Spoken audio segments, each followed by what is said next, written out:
الحمد لله وكفى والصلاة والسلام على سيد الأنبياء والمرسلين أما بعد فأعوذ بالله من الشيطان الرجيم بسم الله الرحمن الرحيم رب اشرح لي صدري ويسر لي أمري واحلل عقدة من لساني يفقه قولي واجعل لي وزيرا من أهلي رب يسر ولا تعسر وتمم بالخير آمین یا رب العالمین۔ لیں جی، سب سے پہلے ہم مختصر دہرائی کر لیتے ہیں، اس کے بعد ہم انشاءاللہ آج کا جو ہمارا سبق ہے وہ دیکھیں گے۔ آج انشاءاللہ میں کوشش کروں گا کہ یہ جو اجوف کا کے قواعد ہیں ان کی تفصیل بھی آپ کے سامنے کسی حد تک آ جائے، اور آج ہم اس ٹاپک کو مکمل کر کے جو ناقص کا ہے وہ ہم انشاءاللہ بعد میں دیکھیں گے۔ تو انشاءاللہ یہاں پہ اب ہمارے سامنے ایک چیز آئی ہے، ہاں، ناقص کے حوالے سے، تو وہ کیا ہے؟ دیکھیں، ثلاثی مجرد کے اندر قاعدہ نمبر 1 ہے، وہ کیا ہے؟ نہیں، یہ اجوف کے ہی ہیں قواعد، اصل میں یہ میں اگلی سلائیڈ بنانے لگا تھا تو اس کے لیے جو ہے یہ میں نے خالی لکھا تھا ناقص۔ تو بہرحال یہ قواعد کس کے ہیں؟ اجوف۔ اجوف وہی ہوتا ہے نا جو درمیان والا حرف علت ہو۔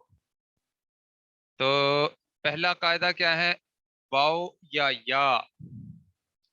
سے ما قبل یعنی پہلے زبر ہو تو اسے الف سے بدل دیا جاتا ہے، ٹھیک ہے؟ اگر واو یا سے پہلے زبر ہو تو اس واو یا یعنی حروف علت کو الف سے بدل دیا جاتا ہے۔ جیسے قوالا سے واو ہے نا، اس سے پہلے زبر ہے تو اس کو قالا کر دیں گے، اور اسی طرح اگر یا ہے، بایا ہے، یا حرف علت ہے اور اس سے پہلے زبر ہے تو اس کو بھی الف سے بدل دیں گے۔ اچھا جی، قاعدہ نمبر 2، واو یا اگر ساکن ہو، واو یا سے اگر پہلا حرف اگر ساکن ہو تو حرف علت کی حرکت ما قبل ساکن حرف پر منتقل ہو جائے گی، اور حرف علت خود اس حرکت کے موافق حرف علت میں تبدیل ہو جائے گا۔ اب جیسے مثال کے طور پر آپ کے سامنے یہ ہے، دیکھیں، نہیں اس کے اندر نہیں ہے، یسمعو ہے، جیسے دیکھیں یسمعو کی جگہ پہ ہم نے لگایا یخوفو۔ دیکھیں واو جو ہے، واو کے اوپر زبر ہے، اور یہ جو زبر ہے اس سے پہلے حرف ساکن ہے، تو اس کی جو زبر ہے یہ ساکن حرف میں منتقل ہو جائے گی، اور یہ جو حرف علت ہے، جو ہم نے حرکت پیچھے منتقل کی ہے اس کے موافق حرف سے بدل دیں گے اس کو، اور یہ بن جائے گا یخوفو کی بجائے یخافو۔ یعنی ہم نے اس کی حرکت پہلے خا کے اوپر دی، اور پھر یہ ساکن ہو گیا، اور اس ساکن واو کو ہم نے الف سے بدل دیا جو کہ خا کے موافق ہے، یا خافو ہو گیا۔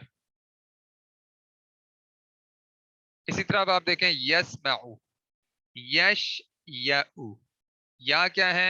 اس کے اوپر زبر ہے، تو یہ زبر شین پر منتقل ہو جائے گی اور یا ساکن ہو جائے گی، تو یہ کیا بن جائے گا؟ یشیء۔ تو اس کو ہم پیچھے جو حرف کی حرکت ہے اس کے موافق حرف سے بدل دیں گے، تو یہ بن جائے گا یشا۔ لیں جی، اجوف کا دوسرا جو قاعدہ ہے ثلاثی مجرد کے اندر، وہ بھی ہم نے کل پڑھا تھا اپنا ثلاثی مزید سی کے اندر، تو وہ دو جو ہے ہم نے یعنی مثالیں دیکھی تھیں، خا و نون مادہ اور غاد یا عین مادہ، اور خا و نون جو ہے باب افتعال میں سے، اور جو ہے غاد یا عین باب افعال میں سے۔ تو یہ آج میں نے اس کی سلائیڈ بنا لی تھی، میں نے کہا اسی سے آپ کی ذرا دہرائی کروا دوں۔ اجوف کی تبدیلی صرف 4 ابواب سے ہوتی ہے جن کے شروع میں حمزہ ہو، یعنی جن کے شروع میں حمزہ ہو۔ اجوف کے اندر جو تبدیلی ہوتی ہے وہ ان 4 ابواب میں سے ہوتی ہے۔ باقی وہ ابواب یعنی مزید فی کے وہ ابواب جن کے شروع میں حمزہ نہیں آتا، اس کے اندر اجوف کی پھر تبدیلی نہیں ہوتی۔ دیکھیں، باب افعال ہے، باب افتعال ہے، باب انفعال ہے اور باب استفعال ہے۔ تو یہ 4 ابواب ہیں جن میں سے جو ہے اجوف یعنی معطل العین جو اجوف کہلاتا ہے اس کی تبدیلی ہوتی ہے ان 4 ابواب میں، یعنی جن کے شروع میں حمزہ ہے: باب افعال، باب افتعال، باب انفعال اور باب استفعال۔ دیکھیں اب اس کا میں آپ کے سامنے وہ مثالیں رکھنا چاہتا ہوں جو ہم نے کل پڑھی تھی۔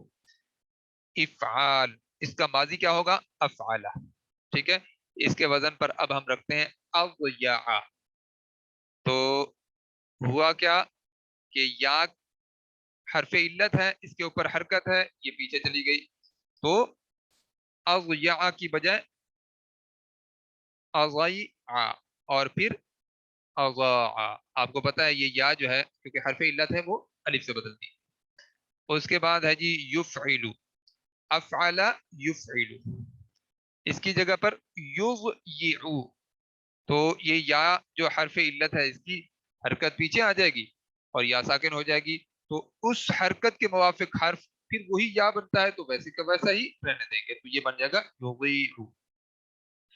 اچھا جی، اس کا اسم الفاعل کیا ہوگا؟ اب جو آج کا جو ہمارا سبق ہے وہ یہاں سے شروع ہو رہا ہے۔ اسم الفاعل مضیع، ٹھیک ہے۔ اب مضیع کے یا کے نیچے بھی کیا ہے؟ زیر ہے۔ اب یہ والی زیر پیچھے ٹرانسفر ہو جائے گی کیونکہ پیچھے والا حرف ساکن ہے، تو یہ بن جائے گا مضیع۔ تو یہ کیا ہے؟ مضیل۔ دیکھیں افعل یفعل افعال، اور پھر ہم نے کیا کیا تھا؟ ہم نے کہا تھا جو افعل یفعل ہے، جب ہم اس کو کیا کہتے ہیں اس کا اسم الفاعل بنائیں گے تو کیا کریں گے؟ جو علامت مضارع ہوگی اس کے اوپر میم پیش والی لگا دیں گے اور عین کلمے کے نیچے زیر لگا کر آگے لام کلمے کے اوپر تنوین پوری کر دیں گے، یعنی 2 پیش لگا دیں گے، تو مفعل بن جائے گا۔ تو یہاں پہ بھی کیا تھا؟ مضیع، لیکن اس کی ٹرانسفر ہونے کے بعد یعنی یہ جو زیر ہے یہ ٹرانسفر ہوگی ادھر پیچھے، تو یہ بن جائے گا مضیع۔ تو یہ ہے اس کا اسم الفاعل، کرنے والا۔ تو یہاں پہ دیکھیں اس کے اندر بھی تھوڑی سی تبدیلی آ گئی ہے۔ اچھا اب آپ دیکھیں یضیع، اس کا جو ہے ہم نے ایک اور چیز سامنے رکھی ہے مختوین۔ تو یہ مختوین اسی جو ہے یعنی واو اس میں شامل ہوئی ہے، خا واو نون، تو اس کا بھی جو بنتا ہے کیا کہتے ہیں اس کا اسم الفاعل وہ کیا بنتا ہے؟ مختوی نون، اور اس کا مختنون بنے گا، یعنی یہ جو واو ہے یہ کیونکہ حرف علت ہے اور متحرک ہے اور اس سے پہلے زبر ہے، تو اس کے موافق حرف سے اس کو بدل دیں گے تو یہ بن جائے گا مختنون۔ اب ان کو بھی ہم تھوڑا سا دیکھتے ہیں، اس کا جو فعل امر ہے وہ کیسے بنے گا۔ یہ جو اضاء ہے اس کا افعل اضیع، اس کا جو کیا کہتے ہیں فعل مضارع ہے وہ کیا ہے؟ یضیع۔ تو اب ہم اس کو جب ہم بنائیں گے یضیع، تو یہ اس کا یعنی تبدیلی کے بعد فعل بنا ہے۔ اب اس کو جب ہم حاضر کا صیغہ بنائیں گے، جو 7واں صیغہ بنتا ہے تو وہ بنے گا تضیع۔ اب اس 7ویں صیغے کا ہم بناتے ہوتے ہیں فعل امر۔ فعل امر بنانے کے لیے ہمیں کیا کرنا ہوتا ہے؟ سب سے پہلے ہم جو ہے علامت مضارع ہٹاتے ہیں، تو یہ ہٹائیں گے تو یہ بن جائے گا ضیعن. دیکھیں ضیعن. اور کیونکہ علامت مضارع ہٹانے کے بعد والا حرف اگر ساکن ہے تو پھر تو ہمیں حمزہ وصلی لگانا پڑتا ہے. اب کیونکہ بعد والا حرف متحرک ہے تو ہمیں حمزہ وصلی لگانے کی ضرورت نہیں ہے. تو اب ہم کیا کریں گے؟ لام کلمے کو مجزوم کریں گے. تو لام کلمے کو مجزوم کرنے کے بعد دیکھیے گا عین بھی ساکن اور یا بھی ساکن. اب ان دونوں میں سے ہم نے ایک حرف کو گرانا ہے. وہ کون سا حرف ہوگا جسے ہم نے گرانا ہے؟ یہ اب آپ بتائیں گے. جی یا کو ماشاء اللہ کوشش سب کیا کریں لکھنے کی. دیکھیں وی یا ہٹائیں گے تو کیا بن جائے گا؟ وی وی. یہ ہے اس کا فعل امر. اب آپ دیکھ لیں ایسے تو ہم ان چیزوں کو نہیں پہچانتے نا، تو جب آپ کو پتہ چل جائے گا. اب بندہ سوچتا ہے کہ بھائی اتنی جو ہے تبدیلیوں کے بعد یہ لفظ آئے گا تو ہمیں سمجھ کیسے آئے گا؟ اب آپ نے یہ شکل دیکھ لی ہے نا، جب اس طرح کی کوئی بھی آپ کے سامنے شکل آئے گی تو آپ کو اندازہ ہو جائے گا کہ یہ معطل العین اجوف میں سے ہے. اچھا دوسری بات یہ ہے کہ ان چیزوں کی پریکٹس کرنے کی ضرورت ہے، اس طرح کے الفاظ کو لکھنے کی ضرورت ہے. یعنی اگر آپ اس کے فعل امر اسی طرح کے 15-20 بنا لیں لکھنے کے بعد، تو میرے خیال میں کہیں پہ بھی کوئی لفظ اس طرح کا آئے گا تو آپ کو وہ یاد کرنے کی ضرورت نہیں ہوگی. وہ آپ کو بالکل ذہن میں پہلے سے کھڑا ہوگا اور آپ فوراً پہچان جائیں گے. بات تو یہ ہوتی ہے کہ آپ پہچان لیں اس کو بس.